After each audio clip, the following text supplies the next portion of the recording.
The concept of vitamins was first described by none other than Dr. Funk.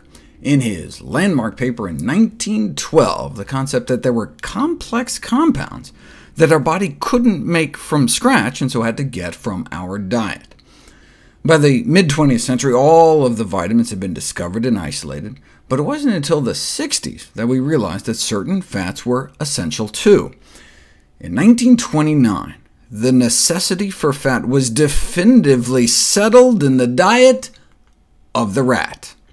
But when one of the researchers tried a 99% fat-free diet on himself for 6 months, ironically, he felt better. His high blood pressure went away, he felt more energetic, his migraines disappeared. This one-man experiment fortified the medical profession's doubt that essential fatty acids had any relevance to human nutrition, until TPN was developed in the 1960s, total parenteral nutrition, meaning feeding someone exclusively through an IV, initially developed for babies born without working intestines. But the first preparations were fat-free, because we didn't think humans needed fat, and so they rapidly induced severe essential fatty acid deficiencies, ultimately convincing the medical community that some fats are indeed essential.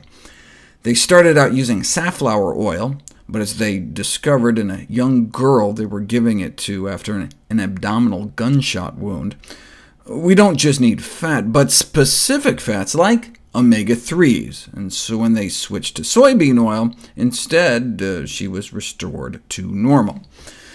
The fact that it took so long and under such extreme circumstances to demonstrate the essential nature of omega-3s illustrates how hard it is to develop overt omega-3 deficiency. Of course, the amount required to avoid deficiency is not necessarily the optimal amount for health. A spoonful of orange juice worth of vitamin C would be enough to avoid scurvy, the overt vitamin C deficiency disease. But no one considers that enough vitamin C for optimal health. What would optimal omega-3 status look like?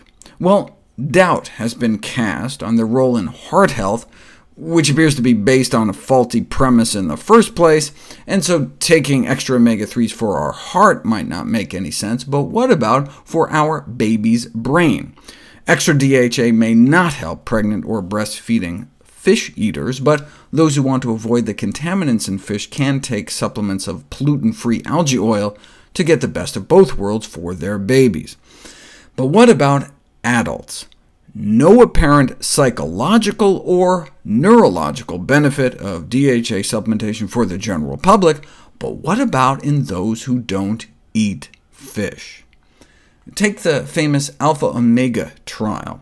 Thousands of people randomized for over 3 years to get either long-chain omega-3s from fish, short-chain omega-3s from plants, or placebo, and they found no significant benefits for any kind of omega-3 supplementation on global cognitive decline.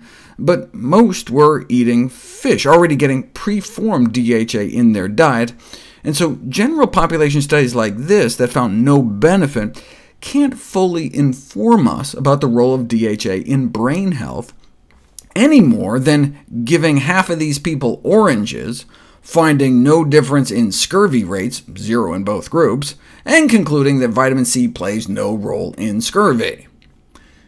In 2013, for the first time, DHA supplementation was found to improve memory and reaction time among young adults who rarely ate fish.